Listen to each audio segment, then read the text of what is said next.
Police அறிவுன்ற கேரக்டர்ல நம்ம பார்த்திபன் தான் என்ட்ரி கொடுக்குறாப்ல. அவர் அங்க வந்ததும், யோ இந்த மாதிரி பெர்மிஷன் எல்லாம் வாங்காம இவர் வீட்டு முன்னாடி இப்படிலாம் கூட்டம்லாம் கூட கூடாதியா பஞ்சாயத்துங்க அப்படின்ற மாதிரிலாம் கேட்க, முருகனை இந்த வீட்டு பையன் அஸ்வின் ஷூட் பண்ணிட்டான். ஹாஸ்பிட்டல்ல முருகன் ட்ரீட்மெண்ட் போயிட்டு இருக்கு.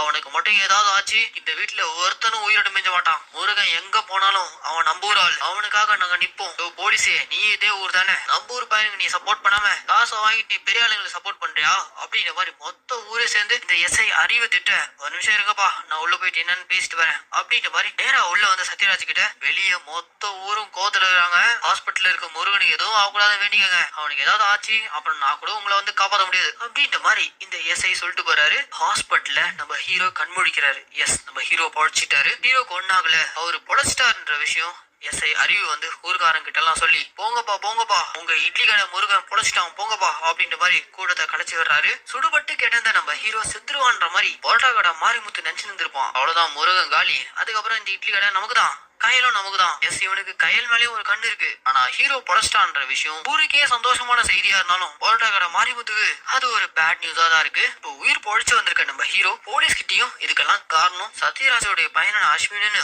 ஒரு வார்த்தை கூட எங்கேயுமே சொல்லல. ஏன்னா நம்ம ஹீரோக்கு இந்த பிரச்சனையை அப்படியே வளர்த்துட்டு போக கூடாது, சால்வ் பண்ணும். அவங்க அப்பா சொல்லி கொடுத்த மாதிரி அகிம்சையா ஃபாலோ பண்றான். ஹாஸ்பிட்டல்ல இருந்து குணமாகி நம்ம ஹீரோ ஊருக்குள்ள வரும்போது மொத்த ஊரே நம்ம ஹீரோக்காக நிக்கிறத பார்த்துட்டு ஹீரோ பயங்கர சந்தோஷப்படுறான். அப்பதான் நம்ம ஹீரோக்கு அவங்க அப்பா அம்மா சொன்ன விஷயம் ஞாபகத்துக்கு வருது. எங்க போனாலும் நம்ம ஊர் மாதிரி வராதுப்பா, எந்த பிரச்சனையா இருந்தாலும் நமக்காக நிக்கிறவங்க தான் நம்ம ஜனம், என்னைக்கும் நாம நம்ம ஊரை விட்டுறக்கூடாது அப்படின்ற மாதிரி சொன்ன விஷயம்லாம் நம்ம ஹீரோக்கு இங்க ஹிட் ஆகுது. அதுக்கப்புறம் நம்ம ஹீரோ தான் கூடவே இருக்க கையில கல்யாணம் பண்ணிக்கணும்னு முடிவு பண்றான். இப்படி முருகன் பாட்டுன்னு அவனுடைய வேலையை பார்த்துட்டு இருக்கும்போது இப்பவும் அஸ்வினுக்கு ஹீரோவை ஜெயிக்க முடியலையன்ற அந்த கோவம், அந்த வெஞ்சன்ஸ், ஹீரோவை சுட்டு அவன் பொழைச்சு வந்ததுக்கு அப்புறமும் போலீஸ் கேட்டும் இவங்க தான் சுட்டாங்கன்னு நம்ம ஹீரோ சொல்லல.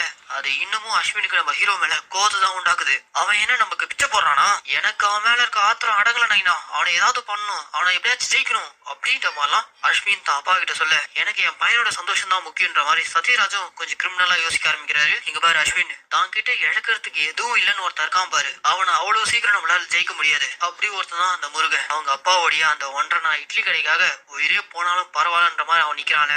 அவனை என்ன பண்ணாலும் நம்ம ஜெயிக்க முடியாது. அவனை ஜெயிக்கிறதுக்கு ஒரே வழி அவன் உயிரா நினைக்கக்கூடிய அந்த இட்லி கடை. ரோட்டோரமா இருக்க அந்த இட்லி கடைக்கு ப்ராப்பர் டாக்குமெண்ட் இருக்கான்னு பாரு, அந்த இடம் யார் பேர்ல இருக்குன்னு பாரு, அந்த இடத்த நாம வாங்கிடலாம் அப்படின்ற மாதிரி சத்யராஜ் பக்காவா பிளான் பண்ணி அந்த இடத்துக்கு ப்ராப்பர் டாக்குமெண்ட் கண்டிப்பா இருக்காது, எப்படியாச்சும் அந்த இட்லி கடையை காலி பண்ணி வச்சிடலாம் சொல்லிட்டு லோக்கல் போலீஸான அறிவை கூப்பிட்டு காசை கொடுத்து என்ன பண்ணவே தெரியாது முருகனுடைய அந்த இட்லி கடைக்கான பேப்பர்ஸ் எல்லாம் கரெக்டா இருக்கான்னு பார்த்துட்டு, அப்படி இல்லைன்னா உடனே அவன் கடையை காலி பண்ற வழியை பாரு அப்படின்ற மாதிரி காசு கொடுத்து அனுப்ப, போலீஸ் ஆஃபீஸர் அறிவு காசுக்காக வேலை பாக்குறேன்.